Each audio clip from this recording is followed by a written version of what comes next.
Well, one way Australians have stood out is through their generous voluntary services.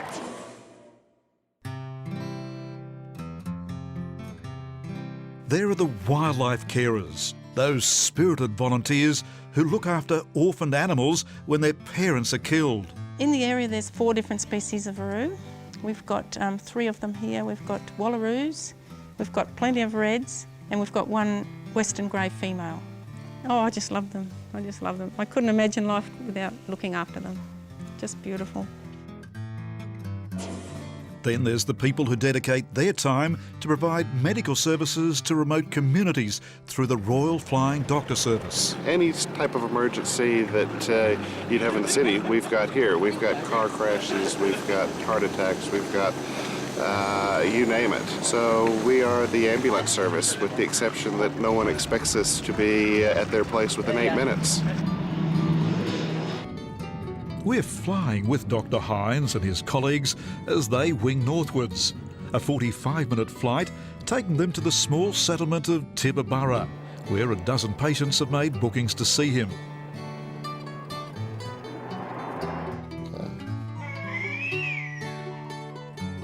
Don't know what life would be like out here without the RFDS. Certainly a little bit more of a challenge for people living out here.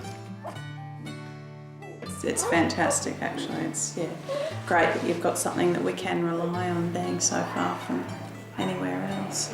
If we ever have any other questions or concerns, we know that they will go further and find out all the information that we need. It's good to be able to provide a service in an area that needs care. And finally, there are the heroes of Australia's beaches, those hardy men and women who give up their time to help save lives. We have over 1 million people, young, fit athletes, male and female in Australia, that volunteer their services each weekend to save people, keep them safe from dangerous surf, keep them safe from sharks, from all different scenarios. We have about 8 to 10 people on patrol every weekend, and they rotate in rosters and patrols. So they're all volunteers, and they generally do a 4-hour stint in the morning and then afternoon on both weekends, Saturday and Sunday. When we do come down, we have to set up the beach, we have to bring the gear down and make it safe. We also do checks to make sure that where they're swimming is going to be the safest spot.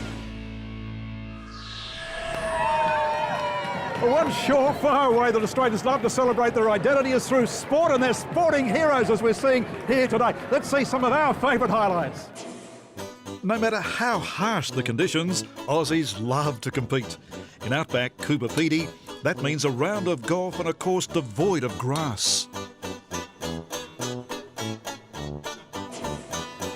At Winton, the concept of the lavatory at the back of older houses is taken one step further when the locals gather to race one another in a dunny derby.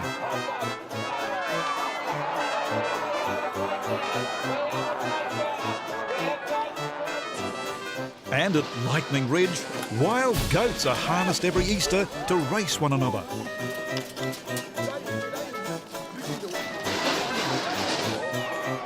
But the race that stops the nation is the Melbourne Cup, as the two teams discovered.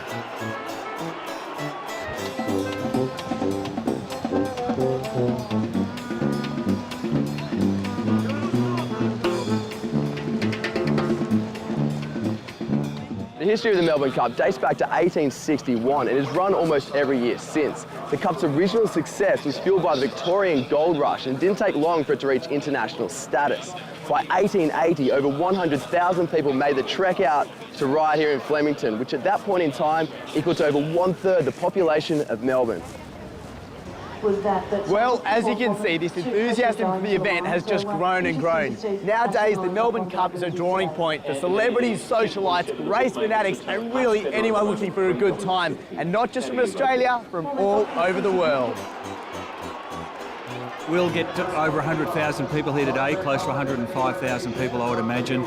Fine sunny day. One of the great things about Cup Day is that everyone seems to be happy. Because it's not like a football match where you've got two opposing sides against each other, everyone just seems to be here to enjoy the day, and you'll find that the atmosphere during Cup Day, as you go around the course, everywhere you go, People are just glad to be a part of the action, and it's just a great combination of fashion, food and the fine thoroughbreds. Just fantastic.